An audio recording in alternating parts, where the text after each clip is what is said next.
Assalomu alaykum. Omontek platformasiga xush kelibsizlar. JavaScript kursimizning 28-darsini boshlaymiz. Bu darsimizda DOM eventlar mavzusi va amaliyot proyektimizni tuzilishini ko'rib olamiz. Keyingi darsimizda mavzu o'tmasdan faqatgina amaliyot qilamiz DOM bilan birga. Unda darsimizni boshlasak, 28-darsimiz JavaScriptda. Bugun DOM eventlar va amaliyotda qiladigan proyektimizni figmasini ko'rib chiqamiz. Unda boshlasak darsni DOM event nima? DOM o'zi nimaligini bilamiz. Ya'ni HTML ni,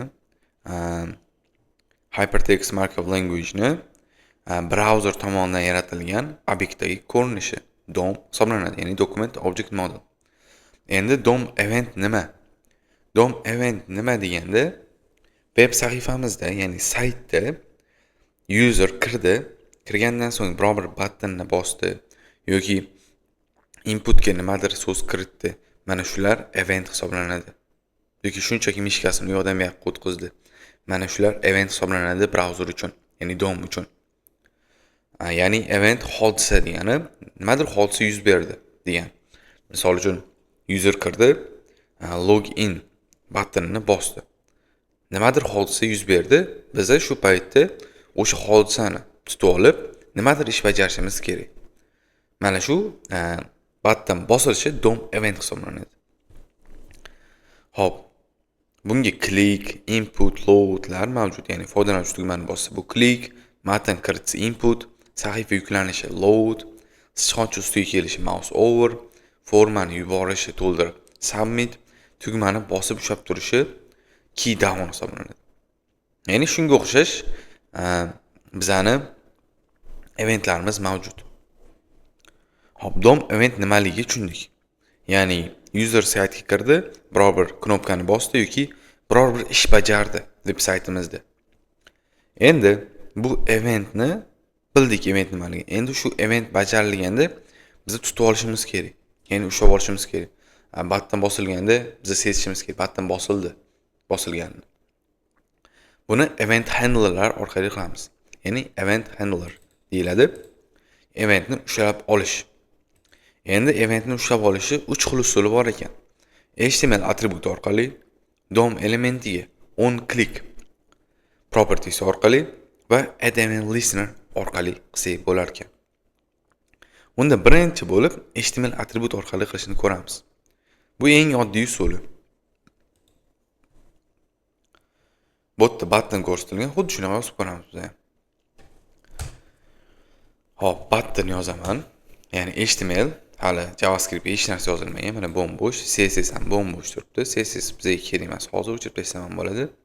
Bu yoqdan CSS o'chirib tashlayman. Mana, script ham hozircha kerak emas. Buni ham o'chiraman. Top-toza HTMLimiz bor, button bor. Shu buttonga click deb yozaman. Ya'ni bosilsin, click bo'lsin. Bizda atributi bor ekan, onClick degan. Ya'ni bosilganini eshitib turar ekan bu. Endi bosilganda alert chiqsin.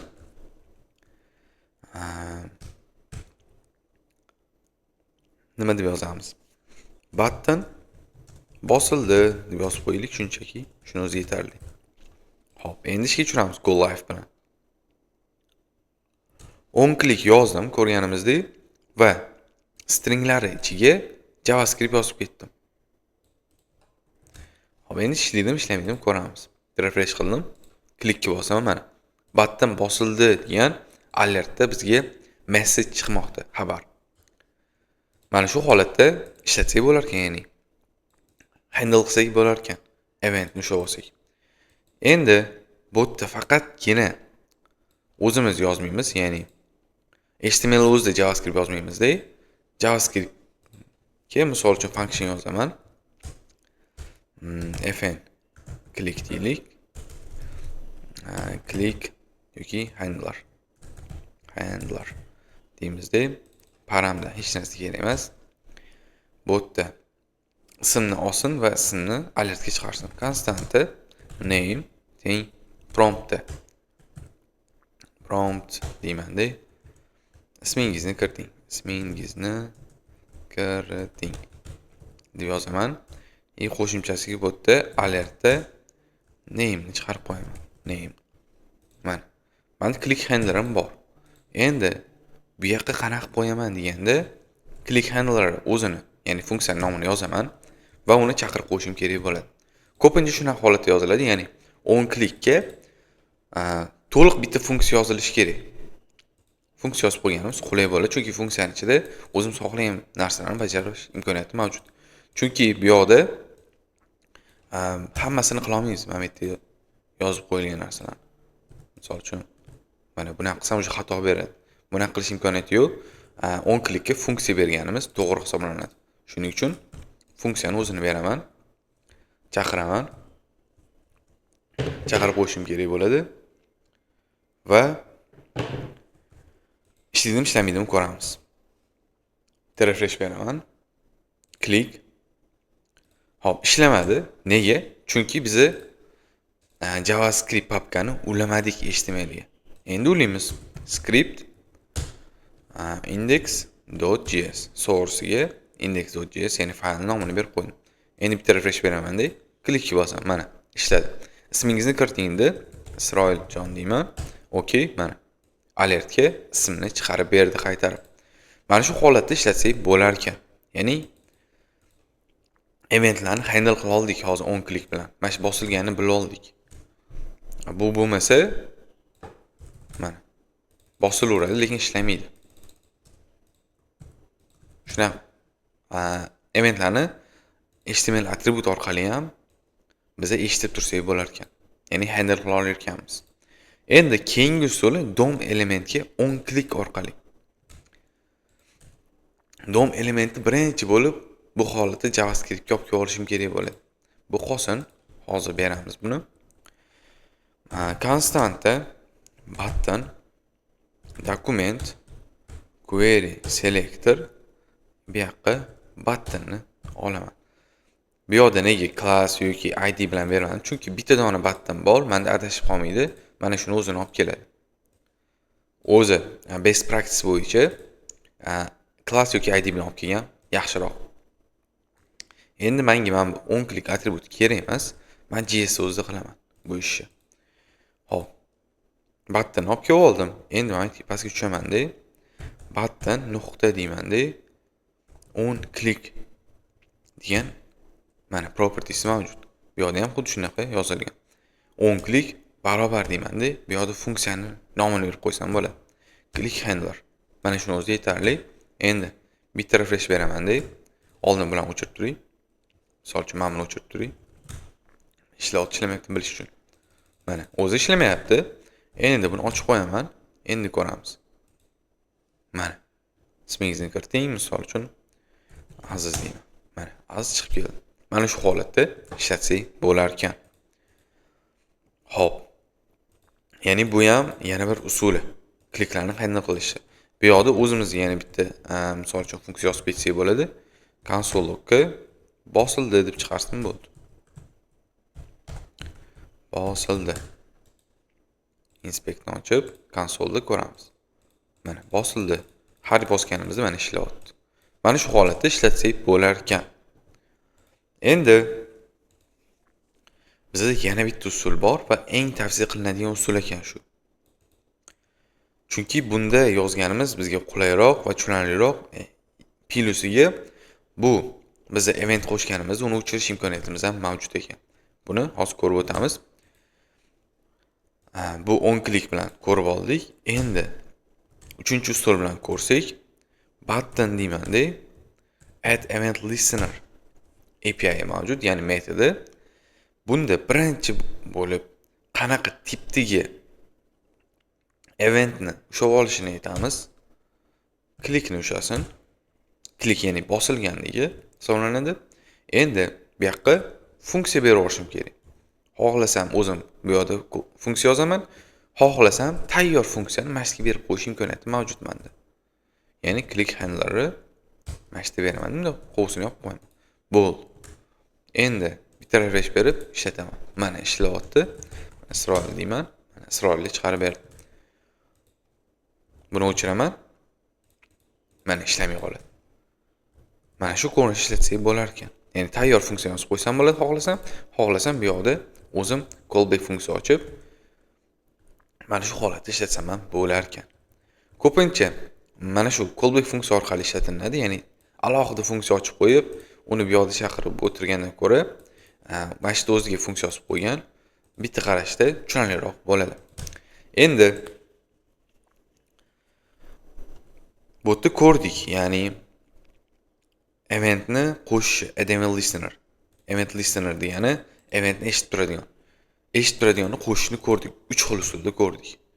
Endi o'chirish imkoniyati ham bor ekan. Bu qaysinde faqatgina event listenerni o'chirish imkoniyati mavjud ekan. Event listener deganda bu yoqqa boya click handlerni berdim. Endi button remove event listener desam, bu yoqda qaysi tip degani klikni va qaysi funksiyaligini aniq yozishim kerak bo'ladi. Mana shu holatda. Endi bunda o'taman, bitta refresh beraman, ishlamaydi. Chunki uje bu ketdi. Endi mana shu holatda men bu yerda shunchaki console log chiqaraman. Console log button bosildi deydi. Mana ishlamayapti. Endi men bu yerda set timeout ochaman.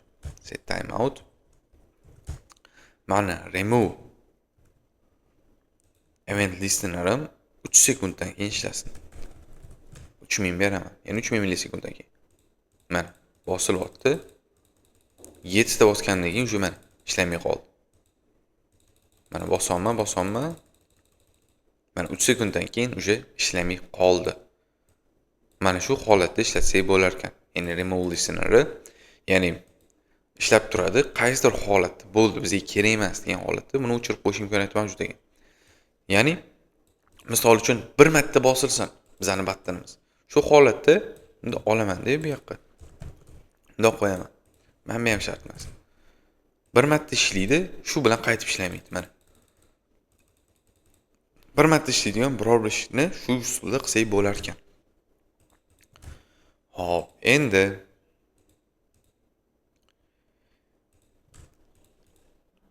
bitta ish qilaylik sizlar bilan. Mana shunda 0 beraman. Har button bosilganda mana shu increase bo'lish kerak. Plus minusni ham qo'yaylik mana shunda. Bu yerda plus bo'lsin deylik. Bu yoqda spanni 0 deyman. Bu yoqda yana bitta button ochaman deb, bu yerda plus bo'lsin, bu yoqda minus bo'ladi. Mana plus minus bor bizda. Plus bu yoqqa qo'ysak bo'lar ekan, minus bu yoqqa qo'yamiz. Qani, mana plus minus bo'ladi. Endi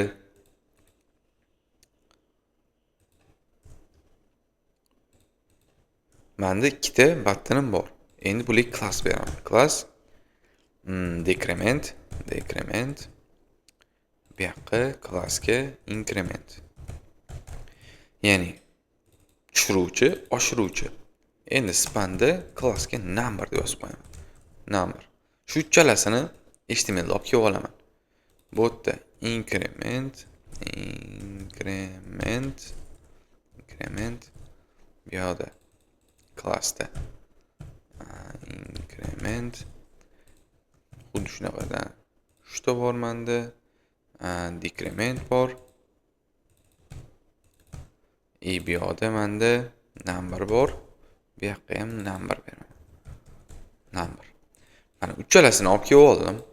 Bitta o'zgaruvchi ochaman endi. Constant emas, let bilan let num teng 0 ga. Ya'ni oboradi qiymatni 0 mana shu tenglashtirib qo'yadi. Buni qilamiz hozir.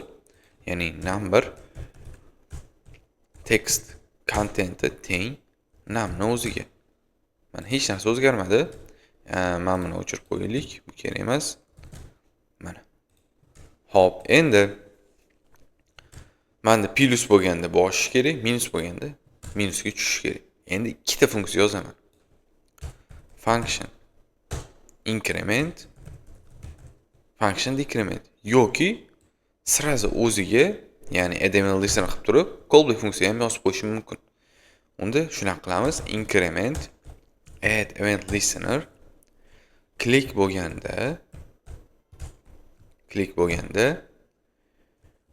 callback funksiyam ishlasin. Bu yerda nima qilsin deganda, numni bittaga oshirsin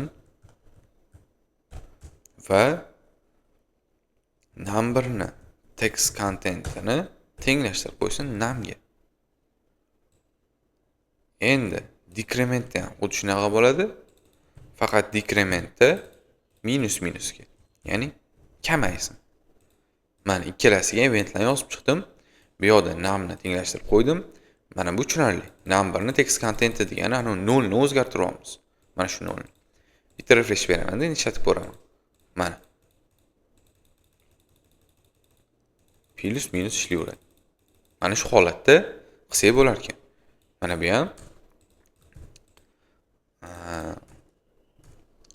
ikkita increment decrement eventlarni yozib qo'ydik, ya'ni event listenerlarni, funksiyalarni yozdik va buttonlarga berib qo'ydik. Ya'ni eshitib turadi mana shular.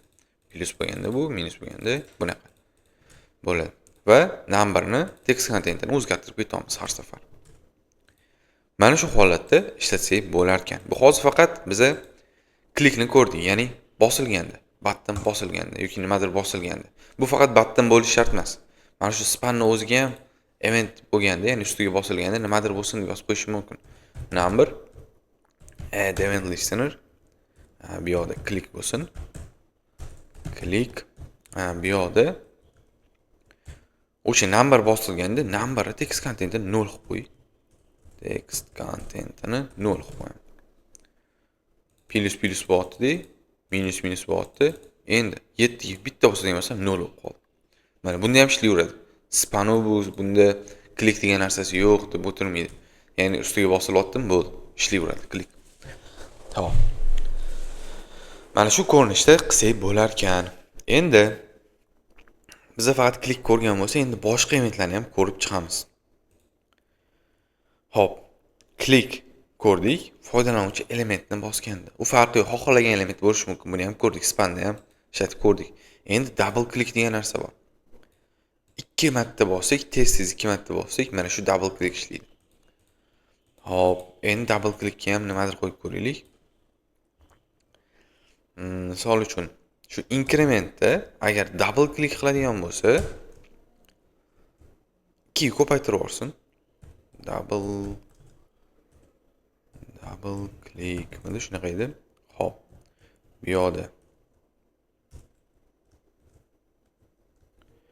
callback funksiya beraman va num ko'paytirilgan 2 ga. Mana shu ko'rinishda bersak bo'ladi. Hop. Number'ni text contentini tenglashtiraman numga. Endi ko'ramiz. Bitta bosdim, buni bosdim, minus, buni bosdim. Endi 2 marta tez bosib ko'raman. 14 bo'lib ketdi. Nega unaqa bo'ldi deganda, bitta refresh beraman, console logga ham chiqib tursin har safar.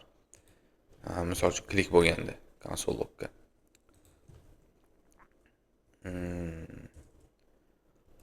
Numdan keyin albatta console log numni chiqarsin. Bu yoqda ham numni chiqarsin. Kirishdan oldin. Bitta bosdim, ikkita bosdim, 3 ta bosdim, 4 ta bosdim, 5 ta bosdim. Endi 2 marta bosaman. Mana 7 kirdi. 7 ni 2 ga ko'paytirib 14 qilib qo'ydi. Manba 7 19-qatorda. Bu degani mana manba. Uje kirdi, 2 ga ko'paytirib tenglashtirib qo'ydi. Undan oldin 10-qatorda 7 bo'luvdi mana.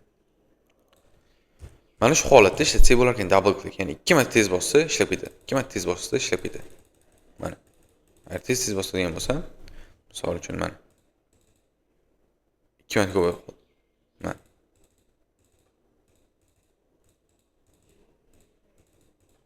Shu holatda ishlatsak bo'lar ekan double click. Ya'ni 2 marta tez bosganimizda ishlaydi double click eventi.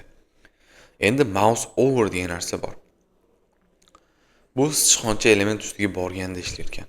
Buni ham ko'ramiz. Shunchaki console logga chiqarsin, console logga mouse over desin.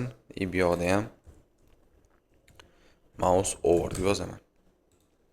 Endi bunda ustiga bordi. Mana chiqdi. Plus ustiga bordim, chiqdi. Incrementda chunki yozganman. Ustiga bordim, chiqdi. Ya'ni meshga ustiga kelganda, ya'ni shoncha element ustiga borganda mouse over elementi, event ishlaydi. Endi mouse out bor. Bu shoncha element ustidan ketganda ishlaydi. Mouse out deymiz va ko'ramiz. Mana mouse over, mouse out. Over, out, over, out. Ya'ni ustiga bordi, chiqdi, ustiga bordi, chiqdi. Shunaqa ko'rinishda ishlaydi bu ikkalasi, mouse over bilan mouse out. Endi key down va key up degan bizada elementlar mavjud. Bular nima bilan ishlaydi deganda, bu keyboard. Ya'ni bizani harflar yozadigan joyimizda harflarni yozsak, mana shu elementlar ishlaydi. Bularni ham ko'ramiz. Key down bo'lsin, increment emas, endi body down olamiz buni. Konstanta body teng document query selector body o'zi bo'ldi. Key down bo'ldi. Endi console logga tugma bosildi deyman. Tugma bosildi deyman, buni o'chiraman. Kerak emas menga. O'tdim, bitta refresh berdim, bu yoqqa o'tdim, A ni bosdim. D ni bosdim, F ni bosdim, G ni bosdim, V ni bosdim, S ni bosdim, X ni bosdim. Endi bizada 7 marta event bosildi, lekin biz qaysi knopkani bosilganini ham bilmoqchimiz.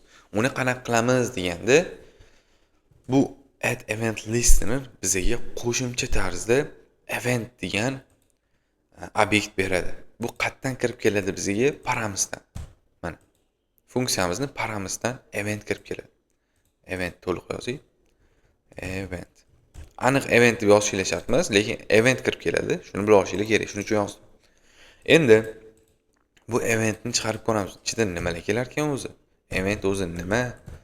Mana shu bosilgandagi bizdagi xabar, ya'ni brauzerdan keladigan xabar. Mana shu event hisoblanadi.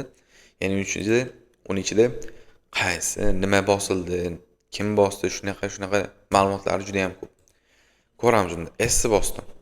Mana keyboard event chiqdi. Key S ekan, kodi key S ekan. Location 0, shunaqa ma'lumotlar juda ham ko'p. Timestamp, qancha bosdi, nimadirlar, nima ko'rinyapti, shunaqalar hammasi chiqib keladi. Endi qayerga bosdi, mana targeti bor, hammasi bor. Endi men shunchaki qaysi knopkani bosganligini bilmoqchi edim. Key qilsam, o'sha knopkani berar ekan. Endi A ni bosdim, mana B ni bosdim, katta A ni bosdim, shift bosganim ham ko'rinib turibdi даже. Tab bosdim, mana tab ham ko'rinyapti. Ctrl bosdim. Bu ham G, katta G, G, J, I, P ni bosdim. Mana shu ko'rinishda nimalarni bossam hammasi chiqar ekan. Enter bosdim. Mana shu ko'rinishda. Bu key down. Endi bizda yana bittasi bor edi, u key up edi. Tugma qo'yib yuborilganda ishlar ekan bu. Key up. Tugma qo'yib yuborildi. Qo'yib yuborildi deymiz. Bitta refresh beraman deyman.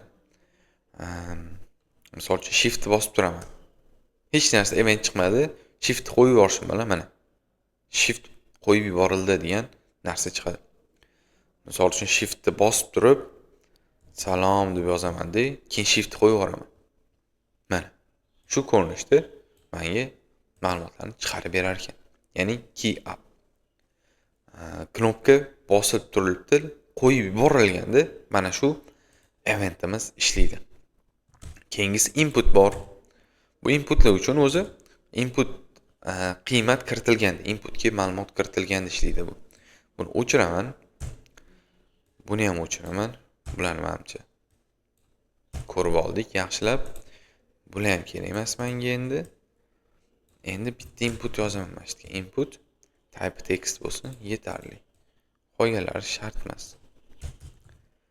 va bu yoqda o'sha inputni olaman. Konstanti input document query selector va inputni o'zi. Endi inputga add event listener qo'shaman. Inputga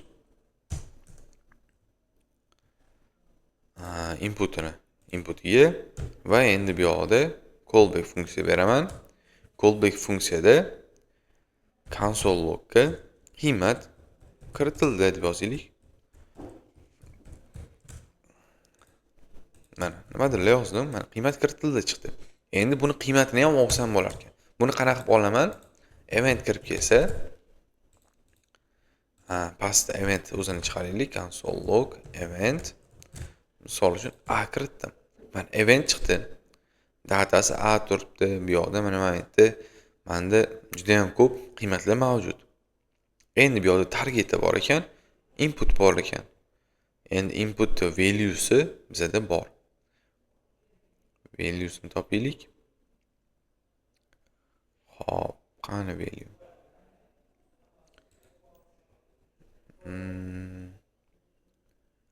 Mana values a turibdi. AV deb yozsam, xuddi shu valuesi yana o'zgargan bo'ladi AV ga. Buni ham ko'ramiz. Mana AV ga o'zgardi. Shunaqa qilib turib, men to'liq qiymatini olsam bo'lar ekan, eventdan, targetdan valuesi desam. Target input edi, valuesi boyiga qiymat. Endi men aytdim, salom deyman. Mana salom chiqdi oxirida. Qiymat kiritildi. Degan bu konsolim shart emas menga hozircha. Mana salom desam, S dan boshlab turib barcha kiritgan qiymatlarimni yig'ib menga chiqarib beryapti. Event target value qilsak, shunda inputni to'liq qiymatini olsak bo'lar ekan, ichiga nima yozilgan bo'lsa hammasini. Hop, bu input event bilan edi. Endi keyingi qiladiganimiz bu change. Change ham bir xil.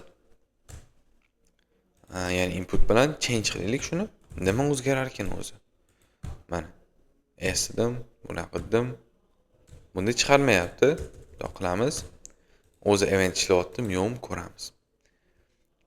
Console logga salom deylik. O'zgarmadi. Mana endi o'zgardi. Bunda bossam, do'q turib, do'qsam keyin o'zgaryapti. Ya'ni qachon o'zgaryapti? Har safar men narsa kiritganimda emas, shu yerdan fokus yo'qolganda mana menda ishlayapti bu. Change. Aniq o'zgardi deganda bu chunki mana nimadir kiritdim. Har safar ishlamayapti event. Bundan fokusni olishim bilan ishlayapti. Hozir fokus olishim bilan mana ishlayapti. Mana shu ko'rinishda ishlayotgan change. Endi bizda submit bor. Submitni ham ko'rib o'tamiz. Bu ham bizga kerakli. Submit qachon bo'lardi? Formada submit qilish imkoniyatimiz bor edi bizda. Endi form ochaman deb form ichiga boyiga inputni yozaman va button ochaman ichida. Submit deyman. Ya'ni formaning ichida button ochadigan bo'lsak, u avtomatik submit button bo'lib ketardi. Unga type'ini berib o'tirishimiz shart emas edi. Endi men bu yoqda form ochaman. Form bu yoqda ham formni olib kelib olaman. Form o'zi bitta, shuning uchun yozib o'tirishim shart emas. Endi form deyman, add event listener deyman. Submit faqat formlarga ishlatsa yaxshi. To'g'ri bo'ladi, chunki boshqasida submit qilish imkoniyati yo'q. Formani berdim. Event kirib kelsin. Yoz, event ham shart emas deylik. Forma bosilganda nimadir ish qilishim kerak. Shunchaki console logga forma bosildi deyman.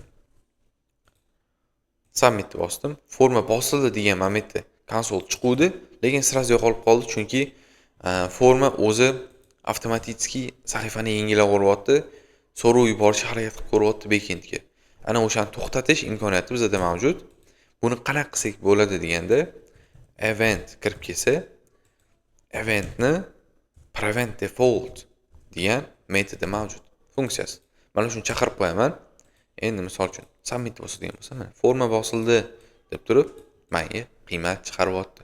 Mana shu ko'rinishda ishlatsak bo'lar ekan. Xo'p.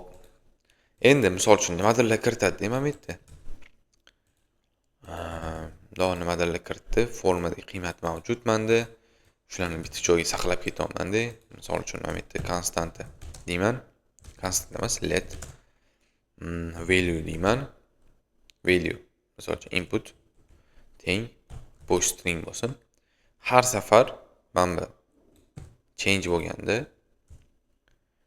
value ni inputiga teng qilib ketyapman buni. Va oxirida menda console logga value inputni chiqaraman-da va value inputni tozalab olaman mana bu yerda. Value input teng bosh string qilib olaman va event prevent defaultni bu yoqda. Event prevent default boshida qilib qo'yganimiz yaxshi. Qoyalarga xalaqit bermaydi. Shunda pastda bemalol o'zimiz logikamizni yozib ketaveramiz. Forma bosildi, shart emas. Mana shu ko'rinishda olsam, mana aytgan salom deb kiritaman-da. Submitni bosaman. Mana salomni chiqarib berdi. Endi salom chiqdi. Menda formamni submitga keldi. Bo'ldi, endi kerak emas. Qiymatni oldim men. Tozalab olishim kerak uni. Tozalab olish uchun value inputni shunchaki tozaladim. Qiymat yo'q qoldi, lekin inputdagi qiymat turibdi. Uni ham tozalab olishim kerak. Uning uchun input valuesini teng qilaman deb bosh stringga. Bundoq qildim, mana yo'qolib qoldi. Mana shu ko'rinishda bizda inputlarimizni ham validatsiyalar qilishimiz mumkin. Misol uchun to'g'ri qiymat kiritmading deb turib tegida qiymat chiqarib qo'yishimiz mumkin. Shunaqa qilib turib validatsiyalar qilsak bo'ladi. Formamizda ham mana shunaqa qilib turib qiymatlarni yig'ib ketib turib backendga so'rov jo'natishimiz imkoniyati mavjud ekan. Mana ya'ni eventlar bilan shuncha ishlar qilsak bo'lar ekan. Submitni ko'rdik, oxirgisi load qoldi. Load endi sahifa yuklanganda ishlatsak bo'ladi. Buni o'chiraman-da. Window add event listener load bo'lganda console log sahifa yuklandi deyman. Yuklandi. Bitta refresh beraman mana. Sahifa yuklandi. Bu avtomatik. Ya'ni sahifamiz yuklanib bo'lishimiz bilan, ya'ni HTML, CSS, JavaScript hammasi yuklanib bo'lib, web brauzerga chiqishi bilan sahifa yuklandi degan bizada event ishlaydi, load event ishlaydi va mana shunaqa ushlab olsak bo'lar ekan buni ham. Shunaqa ishlasak bo'ladi, ya'ni eventlarimiz bilan, ya'ni shuncha eventlarimiz bor ekan, bularni ishlata olamiz. Endi keyingi ko'radigan narsamiz eventlarni ko'rdik. Endi eventlarning flow mavjud ekan. Ya'ni oqimi, hodisa oqimi deyiladi. Bu ikki turga bo'linadi: bubbling va capturing. Shular bor. Bubbling bu default holat, capturing bu uni endi ko'ramiz. Bubblingni tushuntirib birinchi bo'lib, bubbling hodisasi eventlarni pastdan yuqoriga qarab harakat qilishi hisoblanadi. Bu tursin, buni ham o'chiramiz, kerak emas. Misol uchun men bitta div ochaman, bitta button ochaman-da, click deyman. Ikkalasiga ham men buni klassini button beraman-da, buni klassini outer deyman. Constant outer teng document query selector outer. Hop, keyingisi button bo'ladi. Bu yoqqa ham button yozaman va outerga event qo'shaman. Click bo'lsin. Click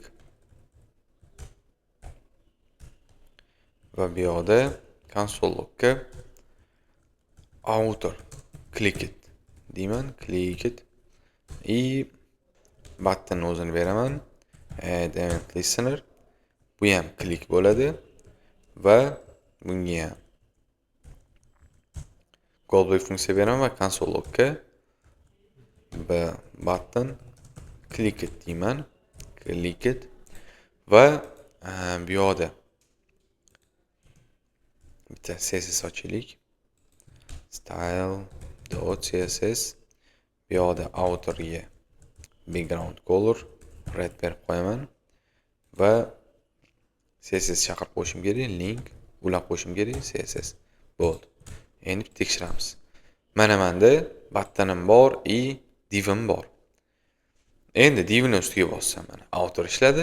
Klikka bossam, ham button ishladi, ham outer ishladi. Mana shu bubbling deyiladi. Ya'ni bubbling qilib turib, tashqariga chiqib ketadi eventlar. Ichki klik ko'rdi va undan tashqariga divni ko'rdi. Mana shu ko'rinishda.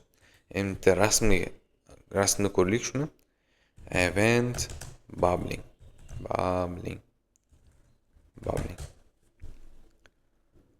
Images. Hop. Mana shuni ko'rsak. Bunda yaxshi. Hop. Mana bunda ko'rsak ham bo'lar ekan. Ya'ni mana bu uchinchisini bossam, bubbling qilib turib tepadagi 2 ga chiqadi, uni tepasidagi 1 ga chiqadi. Mana shu ko'rinishda bizda anaqa ishlaydi.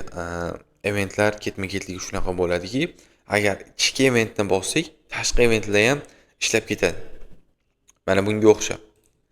Ya'ni men div bosganim yo'q bo'lmasa, klikka bosdim, lekin buttonni bosdim, lekin outerdagi, ya'ni divdagi event ham ishlab ketdi. Mana shu ko'rinishda ishlar ekan. Buni ham bilib olishimiz shart. Endi bu default holati. Bubbling. Mana xuddi shunga o'xshash. Endi buni to'xtatish usuli mavjud ekan. Event deymiz, nima aytdi? Button o'zida event kirib kelsa, event stop propagation degan metodi bor. Buni chaqirib qo'yishimiz kerak bo'ladi. Shunda faqatgina div button o'ziga ishlaydi. Mana button o'ziga ishlaydi. Div alohida ishlayapti. Mana shu ko'rinishda bubblingni to'xtatib qo'yish imkoniyati mavjud ekan bizda. Buni ham qaysi joylarda qo'l keladi. Lekin ko'p ham ishlaturmaymiz buni. Bosildi, button o'zi ishladi hozir. Endi men buni o'chiradigan bo'lsam, outer ham ishlab ketadi. Mana shu ko'rinishda bubbling ekan, ya'ni pastdan turib tashqi eventlarni ishlatib yuboradi. Hozir ikkita etapda ko'rdik. Ya'ni bitta outerimiz bor, uning ichida bitta buttonimiz bor. Endi buning ichida yana bo'lsa, bu ham davom etib ketaveradi shu ko'rinishda. Endi keyingi ko'radiganimiz bu capturing. Yuqoridan pastga harakat qilish. Rasmda hozir ko'rganimizdek, bubblingni ko'rdik rasmda. Endi capturingga o'tadigan bo'lsak, capturing xuddi shuni teskarisi. Ya'ni tepada birinchisida nimadir bosganimiz, uchinchisigacha yetib boradi. Mana shu ko'rinishda ishlaydi. Hop. Capturingni qanaqa yoqish mumkin deganda, klikni berdim. Ya'ni birinchi bo'lib event olar ekan, event listener eventning type'ini olar ekan. Keyin callback funksiya olar ekan. Undan keyin mana shu capturing uchun boolean qiymat oladi. O'zi default false bo'ladi, ya'ni capturing yoqilmagan bo'ladi. True'ni bersak, yoqilib qoladi. Endi ko'ramiz, bu qanaqa ishlayapti endi. Men bu yerda bosaman, outer ishladi. Bunda bosaman, button klikdan ishladi. Hozir boyagidan farqi bo'lmay qoldi. Endi misol uchun outer turibdi, misol uchun children. Yana bitta div ochaylik shu yerga. Div bunda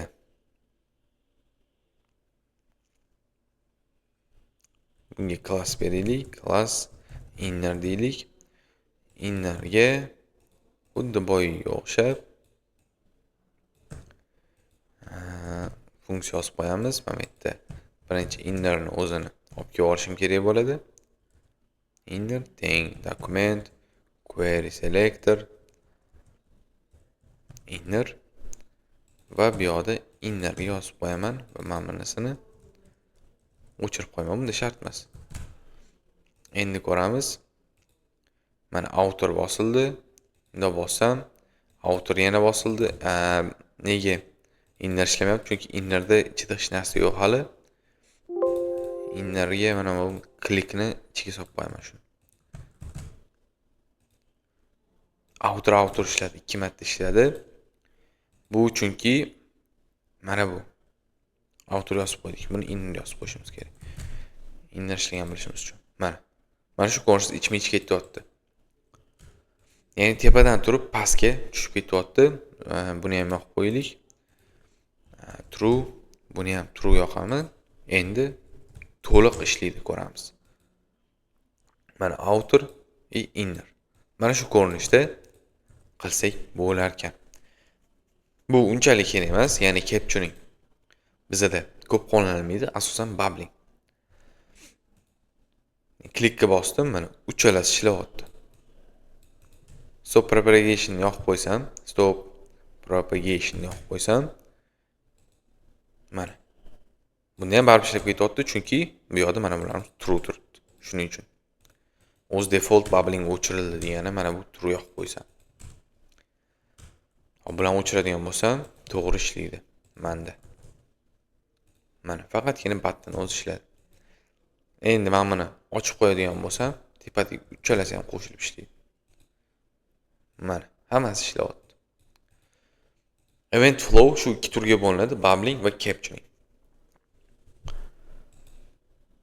Endi event delegation degan narsa bor. Bu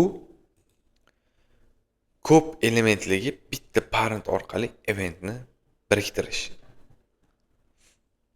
Bu yerda qanaqa qilingan UL ga bitta klik yozib qo'yilganda barcha ichidagi elementlarni ishlatyapti. Buni ham ko'rib o'tamiz. Misol uchun bizda navbar bor. Deymiz UL ichida li, misol uchun home, bu yoqda misol uchun yozamiz about bo'lsin, keyin news bo'lsin, keyin contact bo'lsin, contact other bo'lsin. Xo'p. Mana shu bizda navbarimiz mavjud. Namita ko'raylik. Bularni to'g'rilab chiqaylik stillarini. UL hop text decoration none, style type none, style type none. Mana shart emasdi. Agi versiya bo'lardi. Qo'shimchasiga flex beramiz. Display flex yonma-yon chiqardik. Gap beramiz, orasini sal ochaylik. Gap 10 pikseldan mana orasi ochildi. Endi line o'ziga o'taman-da. Kursorni pointer beraman. Mana. Hop, ishlayapti. Endi har bittasiga misol uchun home bosganda home ga o'tvar, about bosganda about ga o'tvar, news bosganda news ga, contact bosganda contact ga, other bosganda other ga o'tvar deb yozib o'tirmayman-da. Har bittasiga alohida qilib. Bitta UL o'ziga event yozib qo'yaman-da, hammasini alohida ushlab olaman. Constantda UL teng document query selector bu yoqqa UL o'zini olaman.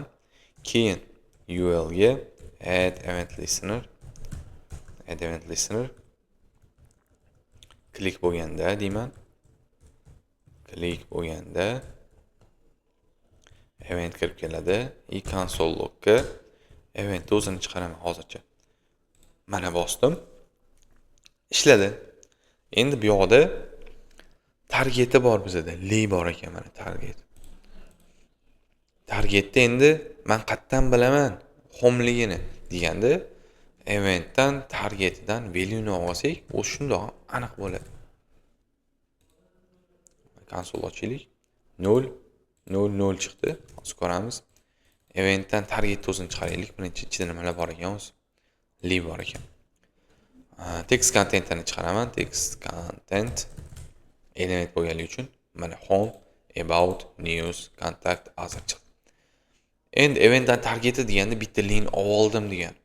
Endi u bilan xohlagan ishimni qilishim mumkin. Ya'ni o'sha bosilganni text contentini boyiga o'xshab o'zgartirib qo'yishim, unga qo'shimcha narsalar qo'shishim imkoniyati mavjud bo'ladi. Misol uchun eventdan targetdan class listiga add qilamizda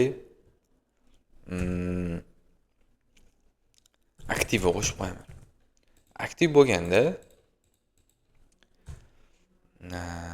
bo'lganda nima bo'lsin deganda color'i red ga o'zgarib qolsin. Bu mana. Endi aktiv bo'lmasa, o'zi aktiv bo'lsa toggle qilib qo'yaman. Toggle qilaylik. Toggle. Mana shuni to'g'ri ishlash kerak. Hammasi ishlab ketdi. Toggle aktiv. Bitta refresh beraylik. Mana. Qayta bosib to'g'rilanib ishlab ketadi. Endi ikkitasi, uchtasi, to'rttasi hammasi yonib qolyapti. Endi hammasini o'chirib turib, shu paytda, ya'ni UL ni ichidagi liniyani hammasini aylanib turib, uni ichidagi klasslarni, aktivlarni o'chirib turib, keyin aktiv qo'shib qo'yishim kerak o'zi. Xo'p. Event delegation o'zi tushundik. Ya'ni bitta parent bo'ladi, uning ichidagi elementlarga biza qo'shimcha event listenerlar qo'shmasdan ularni eventlarini ushlab olsak bo'lar ekan. Ya'ni men 5 ta event listener yozib o'tirmadim-da, 5 ta funksiya yozib o'tirmadim-da. Bitta funksiya bilan 5 tasini olib olish imkoniyati mavjud ekan. Ya'ni qiymatlarini o'sha elementlar bilan ishlab olman bemalol. Yozmasam ham. Mana shu ko'rinishda qilsak bo'lar ekan. Xo'p, endi mavzuyimiz tugadi, DOM eventlar. Bizda amaliyot proyektimiz mavjud, ya'ni DOM bilan qo'shib amaliyot qilamiz. Buni figmasini ko'ramiz. Buni keyingi darsimizda to'liq qilamiz. Hozir faqat figmasini ko'rib o'tsak yetarli bo'ladi. Xo'p. Figmas qanaqa bo'ladi? Dizayni, ya'ni bitta table bo'ladi o'rtada. Uni name, misol uchun kompaniya name, uni statusi, misol uchun narxi, degan bo'ladi, narxi, nechta odam foydalanishini qo'ysak bo'ladi biz o'zimizda. Keyin qo'shimchasiga bizda pagination bo'ladi va nechta size bilan olib kelishi, ya'ni table ga nechta size bilan. 5 tadan qilsa, misol uchun 20 ta bo'lsa, 4 ta page'imiz bo'ladi. Endi 2 tadan qiladigan bo'lsa, 20 ta bizda ma'lumotimiz bo'lsa, 10 ta page'imiz mavjud bo'ladi. Shunga qarab turib, size va page ga qarab turib biz qiymatlarni chiqaradigan qilamiz. Qo'shimchasiga bu yoqda mana 3 ta nuqtasi bor, actionlar. Ya'ni update qilishi, delete qilishi, qo'shimchasiga bitta input bo'ladi, forma. Uni to'ldirganda mana shu yoqqa userlar yoki kompaniyalar qo'shiladi. Ya'ni table ga. Shunda crude bo'ladi. Yaratadi. Mana bunga o'xshab bitta row'dagi qiymatlarni yaratadi. Uni update, delete mana shu nuqtaning ichida modalka bo'lib ochiladi. Qo'shimchasiga paginationlari albatta bo'ladi. Mana shu ko'rinishda bizning amaliyot proyektimiz bo'ladi. Keyingi dars buni to'liq qilib ko'ramiz.